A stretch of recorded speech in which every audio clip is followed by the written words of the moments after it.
My name's Michael Mills. I'm one of the founders of Business Design Corporation, and our almost exclusive focus is working with small to mid-market businesses and helping them organize and implement their operating procedures so that they can create process-dependent businesses. In the last video, I taught you how to write a process, the best practices, the do's and the don'ts. I'm hoping that you had an opportunity to take the template I sent you and the instructions that I gave you and explore, experiment with creating a process. That was the assignment that I gave you. And in that video, I talked about the importance of achieving a state of process dependency versus people dependency to get out of the chaos and create some consistency in business. That you're going to need to get all those things that you do in your business out of your head, out of the heads of your employees, and get them documented. But your processes, all that stuff that you're getting out of your head it's often going to be more than just a document. In addition to documents, chances are these things are going to develop into spreadsheets, videos, audio files, checklists, flowcharts, forms that get filled in. And this can lead to overwhelm. And all of the effort in process documentation, again, it turns into this big and useless mess, what we've come to call SOP chaos. So even though you know how to write a process, it doesn't always work out very well in the end. You get this massive information that's not working. So in this video, I'm going to address how to organize your processes to make them easier to find, to make them accessible, easily accessible to those who need them when they need them. Now, this is a really critical step. If your processes are all over the place, if they're on Google Drives, if they're on people's laptops, if they're in the company's network drive, if they're in SharePoint and Dropbox, and they're all in different formats, they're in Microsoft Word, they're in PowerPoint, they're video files, audio files, Excel spreadsheets, Google Docs, maybe they're even printed in 3-ring binders. It makes them really hard to find. And if they can't be found, people aren't going to use them. And then they'll get stale, out of date, and all that time and effort spent getting the knowledge documented, again, it gets wasted. But what if it was easy to find a process quickly, immediately when it's needed by the very employee who needs to use it, or by the manager who needs to train someone on how to do something? What if there was no need to search for a process? What if they didn't even need to know the name of the process? What if everything a specific employee needed was instantly at their fingertips at the click of a button? Think of how satisfying that could be for you, for your managers, for your employees. Everyone knows what is expected of them and how to achieve those expectations. That's what's available to you if you can make this happen. You'll have more control, more success, more profit. You'll have more time to do the things that you enjoy doing. You'll have more freedom, more satisfaction personally. Your company will be a super cool place to work. And what that will mean for you is it'll be easier to find great employees and it'll be easier to train them. They'll be able to get up to speed faster and there will be a greater job satisfaction. So they're going to stick around longer. You won't have to fire as often and therefore you won't need to hire as often. So what's the secret? Because if you've already tried to get your processes written, right now you're probably experiencing this state of SOP chaos. It isn't easy finding a process when it's needed, or when you finally find it, you no longer do it that way. It can be maddening when this happens. There are 2 key concepts that I want to share with you today, a way to organize and consolidate your process. It's going to reduce the total number of documents or processes that you have, which will make them easier to organize and easier to find. So in this video, I want to share these 2 key concepts. I'm going to show you how to consolidate multiple elements of the same process together to minimize the total volume of content that is ever given to any one employee, as well as a way to organize all of your content to make it easier to find. Because if it's easier to find, it's easier to use, and it's easier to edit. Your processes will stay current, and your employees will actually use what you've created. If they use what you've created, then what you've created isn't a total waste of your time and energy and money. So here's the problem. You're getting some processes written, but you're finding that more often than not, a process, it's more than just a document. The process might also include a spreadsheet. might have a video in it. It might have an audio file. It might have a flow chart. It might have a checklist. How do you organize all that stuff? Well, when you first start writing a process, you probably start with a flow chart, or maybe you make a video. The challenge with a flow chart is there's usually not enough information for an employee to really follow the process. So you want to start writing down what has to happen in each box of the flow chart or mind map. The challenge with a video is that while they're great for training, when someone wants to execute the process, they don't want to go back to watch the video again. They just want to do.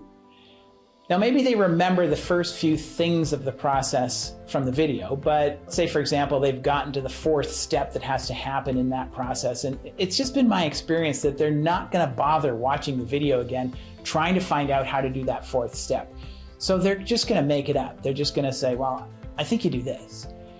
Well, what we recommend is that you get that video transcribed into a document, a work plan, and then condense it, simplify it down to its basic steps. And this way, when the employee needs to find that fourth step of the process, they can jump right to it in the document. It's quicker, it's easier. So that training video is great, but having the documented process is also really important. So now you're making videos and you're writing everything down in Microsoft Word, and there's little thought to how it needs to be saved and organized. And everything you write is usually a document, and every document is a process. So for example, let's say that you have a proposal follow-up process and you write it down, what needs to happen. You write it down in Microsoft Word and you call it the proposal follow-up process. You save it in My Documents on your computer. You print the document, you share it with your salesperson because he's the one who's supposed to be following up your proposals, and he does, and it works. How cool is that? You've just experienced a new way to train, a new way to create some consistency in following up your proposals, and a new way to hold someone accountable, the salesperson.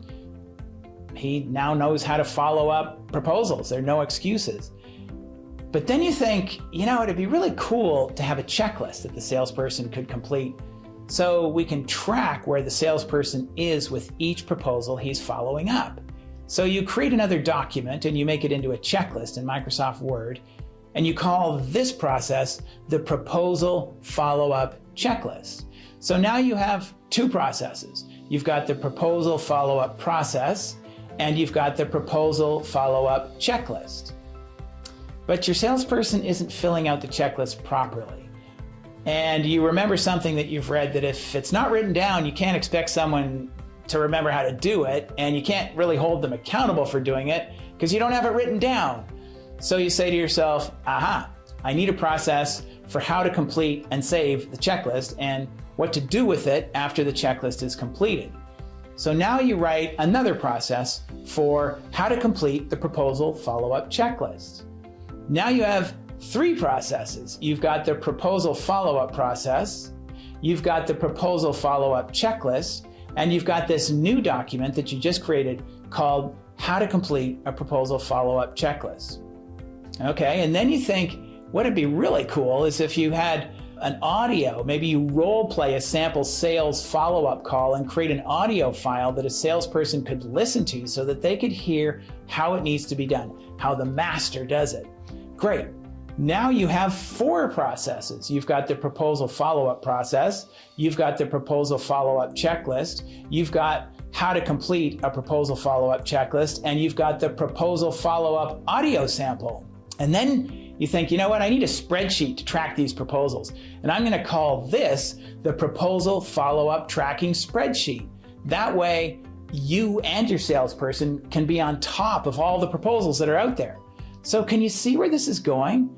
You've just gotten started and you've got all of these processes and they're in different formats. You've got a couple of Word files, you've got a checklist, you've got an audio file, you've got a spreadsheet. And this is just for the very simple task that has to happen in your business for following up proposals. Think of how many processes you're going to end up with if you start documenting everything in your business, from how you do strategic planning all the way to how you answer the phone. Think of how many hundreds and hundreds of process documents you're going to actually have. And they're going to be stored all over the place. And they're going to be in different formats. They're going to be Word docs, checklists, spreadsheets, audio and video files, PowerPoint presentations, fillable forms. And they're going to be really hard to find. So here's the first key concept.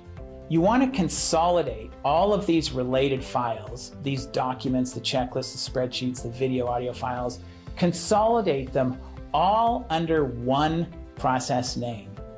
All of these files, everything I've just described, they're all parts or components of one process, the proposal follow-up process. That's where we started. So we like to call all of these elements process tools. They're really all elements of the same process. The proposal follow-up process then is a collection of tools. It's not actually a document at all. In this example, your proposal follow-up process, the one that we just started talking about, will have 5 process tools. It has the work plan. That's the first document that you wrote with the step-by-step sequential workflow. Do this, then do that. It has the proposal follow-up checklist. It has another work plan that explains how to complete that checklist. It has an audio file, and it has the spreadsheet. They're all organized under one process name, the proposal follow-up process.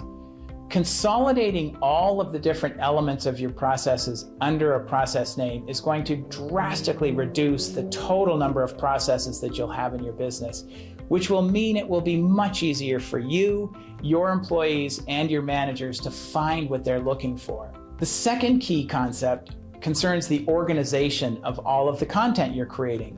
Where and how should you store all of this stuff?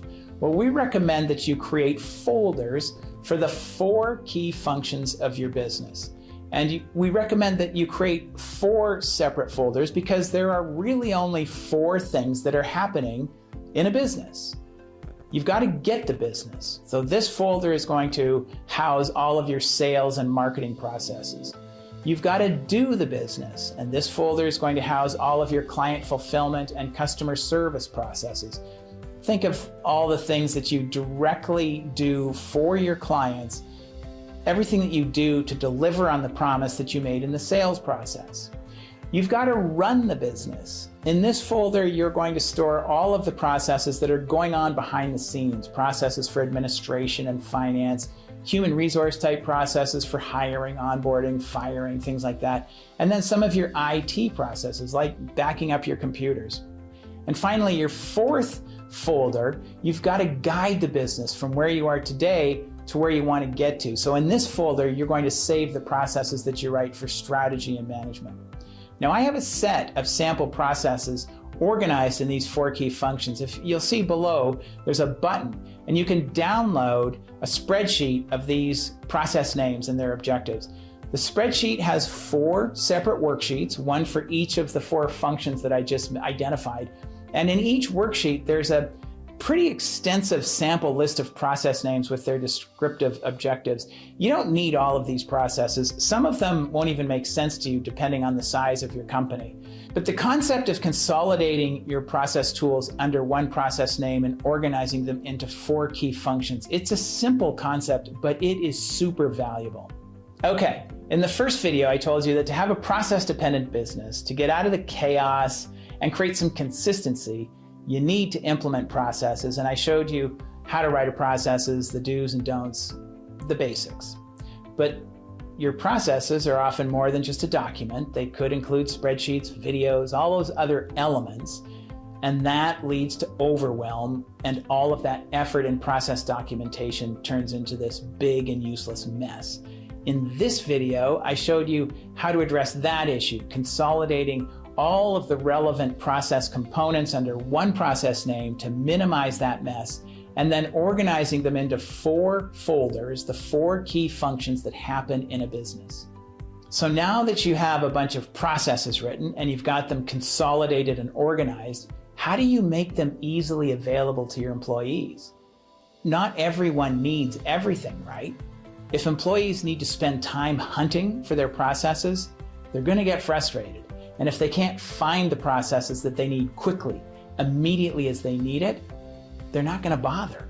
They're just going to make stuff up and do it their way. And once again, all that time and effort in getting your processes written and organized, it's lost. You've lost the consistency and the control. So I'm going to address this issue of getting the right processes in front of the right employees so they have easy access to what they need when they need it in my next video. And what this will mean for you is you'll have a quick and easy training plan and a super effective employee management system. So again, please leave me a comment below. Let me know what your experience has been like trying to systematize your business. Where are you at in your process? Do you have a bunch of processes already written? Or are you just getting started? Are you just basically trying to figure out how to write a process? And again, feel free to let me know what you think of this video. Is it too basic? Has it been helpful? Has it been informative? And as I said before, I promise to look at and reply to every comment and question that I receive. And last thing, remember that there's a button below that you can click to get that spreadsheet of a list of process names that they've all been organized into 4 key functions. Remember that that spreadsheet has 4 worksheets, one for each of your key functions: getting, doing, running, and guiding. Consider this as a template to start organizing and naming all of the processes in your business. And look for the next video coming soon. I'll be sharing that key strategy for getting the right processes in front of the right employees so that they have super easy access to what they need when they need it. And that's going to mean that you have this really great, quick and easy training plan and an employee management system. And I look forward to speaking with you then. Until it's Michael Mills, and thank you for watching, and I'll talk to you soon.